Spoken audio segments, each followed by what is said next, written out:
snack. Me and you gonna have a little chat about books. Hi guys! So I am here today to do a graphic novel set of reviews. As I normally do, I'm bunching a few of them in together, so I'm just going to talk about the ones that I've read most recently. Let's get started. I'm going to go in order from lowest to highest. So starting off with Mutiny Bay, which is by Antoine Causet, and I picked this up probably almost a year ago now. Really like the look of it from the front cover. As you can see, it's done in beautiful watercolours and it looks like it would be a really nice style. But then when I dived deeper into the book, I didn't actually enjoy the art style that much. This is the story of the mutiny that happened in 1519 in Mutiny Bay, hence how it got its name. It says, a Spanish fleet leaves Seville heading west. The Portuguese captain Magellan is convinced of the existence of a South American strait that will expedite trade with the Indonesian Spice Islands. Months later, in a deserted and inhospitable land, mutiny brews. 2 men are marooned and the world explodes in a riot of hallucinatory colour.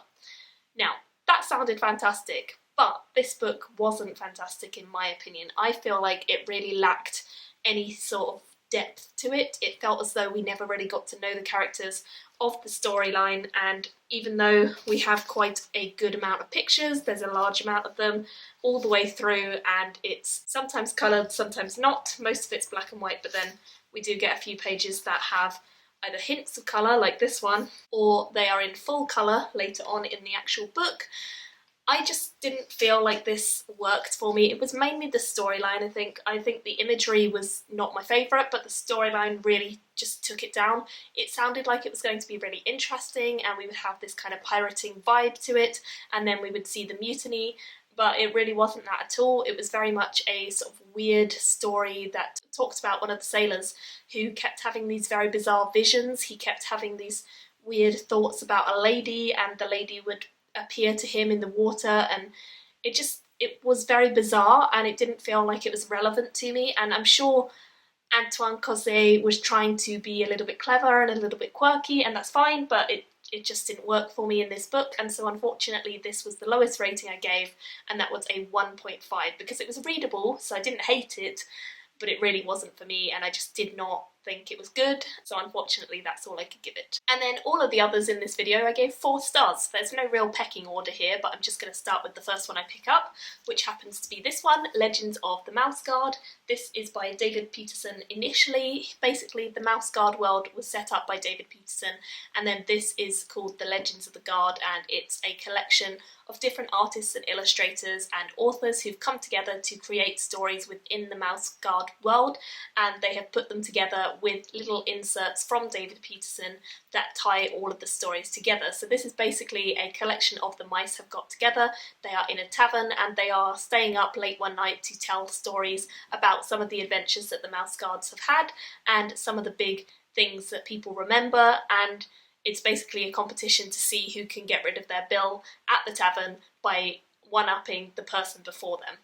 It's a really cute idea and it's a really cute art style, as you can probably see. Each of the art styles within this is very different. We have David Peterson's style that looks like this, and then we have another style, very different, as you can see. This style I absolutely adored, I have to say. It was just so detailed and fantastic, and this is by Jeremy Bastien, I believe, and I loved it so much that I actually went and looked up his other stuff, because I think this is probably my favourite of the styles, although there are a few others that I really enjoy. I did like each of the stories and I felt they were all good, but some of them were better than others, and I did think that some of the art styles were better than others, but I actually didn't have any that I particularly hated. This is another one I really like. I didn't have any that I particularly hated, which is good, because in an anthology of graphic stuff, normally I have something that I really don't like, and this didn't have that at all. It definitely had a lot of different styles, but all of them were interesting, all of them were good, and I liked them all, so that's very promising. I think because they are handpicked by David Peterson, he obviously wanted to get quality illustrators and authors, and I think that comes across in the styles that these illustrators and authors have and how detailed and magnificent they are. If you go to the end, you get sketches and you get little biographies of each of the different people who have worked on it, which is really cool. This is a little map of the tavern that they're all in when they're telling the stories. Basically, it's just a really cute collection of stories about little mice who wear outfits and fight in the guard and are really cute, and it was just so fantastic. I just had a great time reading it. It was very light. I wouldn't say it's one that has a lot of depth or makes you think, but it's a very light, fun read, and it has a lot of really cute characters, and if you are up for that sort of thing and you want something that's just quirky, cute and enjoyable, this is definitely it, and I gave this one a 4 out of 5 stars. Would highly recommend it. Definitely want to check out all of the other Mouse Guard books out there, including the original series just by David Peterson, because I really like his art style, but also including the other Legends of the Guards, because I think he chooses some very, very wonderful illustrators, so I'm hoping I'll find a few more to really enjoy and love, so yeah, looking out for more of these. The next one that I have is this one. It is called Grey Area, From the City to the Sea, and it's by Tim Bird, and this is a very, very short indie published book, as you can see. I really enjoy this sort of style, and this is quite a large format one, as you can tell. This basically tells the story of travelling around in the city and then travelling slowly out from the city, the very centre of London, to the suburbs, and then we go out even further and you start seeing themes of sort of loneliness and houses that he passes. It's this character that we're following.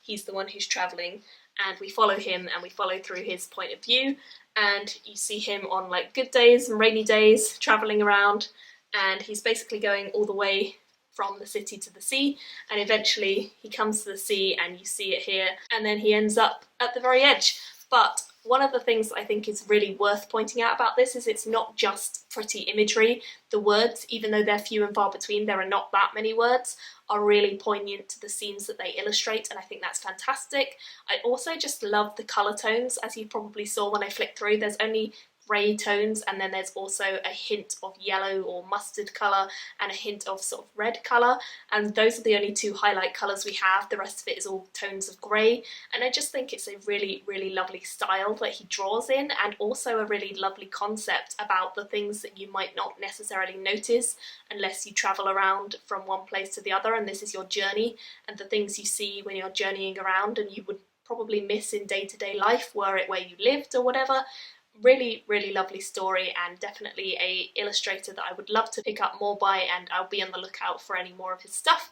I don't know what else he's published. I think there's a couple of backdated Grey Area issues, but I don't think I can find them because they're all small print runs, which is unfortunate, but I really, really enjoyed this, and I definitely would recommend it if you can get your hands on a Grey Area. I also believe that this is by Avery Hill Publishing, and they do a lot of very similar stuff to this, so if you want to look them up, I'll put a link to them below and you can go and check on their website, because they have a lot of different things that they publish that are very similar to this, really short sort of zines and really quirky little graphic independently published things, so definitely worth checking out their website. And again, I gave this a 4 out of 5 stars, really, really enjoyable. The next one that I have is Gotham Academy Volume 1, Welcome to Gotham Academy, and this is by Becky Cloonan, Brendan Fletcher and Carl Cashel, and I really enjoyed this. I'm so annoyed at myself that I waited for so long to read it, because I've had it on my shelf for quite a while, but it was fantastic and I really enjoyed reading this and having a great time back in the world of Gotham. I have watched the Batman films, but that is all I have ever seen from the sort of DC world. I don't really follow any of the DC comics or anything, so I don't know an awful lot of back history to Batman other than what you get told in the films, but that's all you need to know to go into this. You don't even need to really have watched the films. It does tie in with Batman. You do get to meet Batman in this very briefly, and you also get to see some reference to some of the villains that he fights with in previous episodes of either the films or comics or whatever. But honestly, it's more a story about this young girl called Olive and her crazy group of friends and the academy that they go to, which is fairly standard academy, but just happens to be based in Gotham, which is by far not a standard city filled with criminals and crime and craziness. It is quite the place to have a school, but of course people need to learn still, so it makes sense. And we follow Olive, whose mother is completely locked away. No one knows why. She doesn't even really know why. She doesn't really know what happened, and this is mainly the story of us following her and following her character to understand what has happened to her mother and why she has been left at this school, and also what happened to generally Olive last summer, because she can't really remember what happened last summer and she's kind of blocked it out of her memory. but we get to follow her and she has a lot of adventures along the way with some really great friends, and it's just beautifully illustrated, as I will now proceed to show you. The front cover is quite exceptional anyway, but inside is just as beautiful, I think. And some of the colour tones are just fantastic. I mean, look at that. It's so vibrant, it's so bright, and it's so lovely. And I just think that they are some of the most beautiful colour tones I've ever seen in a sort of superhero-esque comic. I wouldn't say that it's necessarily a superhero comic because it doesn't really have elements of that. It's more about friendship and about growing up and about learning things and investigating things and not being afraid to try things that people tell you you shouldn't do or you can't do. It's definitely a really quirky, lovely story, and the illustration style is fantastic. I mean, just look at those luminous blues, they are so beautiful. But yeah, generally I think this is one of the best illustrated comics I've seen in a while, and I really love that whenever I find one that is beautifully illustrated, and I cannot wait for volume 2 to come out. It's due out sometime this year. Yeah, it's going to be fantastic, I've no doubt, and I can't wait for the second one because I love this one so much, and it was fantastic, and I gave it a 4 out of 5 stars, although quite close to a 4.5, and I would highly recommend that you check it out. And the final one that I have to talk to you guys about is Monstress, issue number 3, which is by Sana Takeda and Marjorie Liu. This is a digital version because I have them on Comixology, and that's where I read them, although I will be buying the volume when it comes out, undoubtedly, because it's one of my favourite graphic novel series that is ongoing, and it's fantastic. I think that we learned a lot more about the character and about the magic in this one in particular. We also got to see more of the crazy characters that accompany her, and I really love this series, and I've subscribed to it. It's one of the only series I've ever subscribed to that's a graphic novel one. I would highly recommend that you check this out if you haven't already. I don't think I really need to say anything more than that because I had it in my top favourites of the year last year and I've spoken about it many times, but I would highly recommend it because it is a fantastic series with some really interesting, quirky ideas that some series don't even think to cover, and I love it. It's fantastical, it's magical, and it's also pretty awesome. So highly recommend that one, and again, I gave it a 4 out of 5 stars. I would love to hear your thoughts. If you guys have read any of the ones that I just mentioned, or if you're interested in picking up any of the ones that I just mentioned, then please feel free to comment down below and let me know what you think of them. I would love to hear. And if you've been reading any graphic novels recently, then let me know what you've been reading and what you would recommend. Thank you all for watching. I will see you all again soon in another video. Bye! Me and you gonna have a little chat.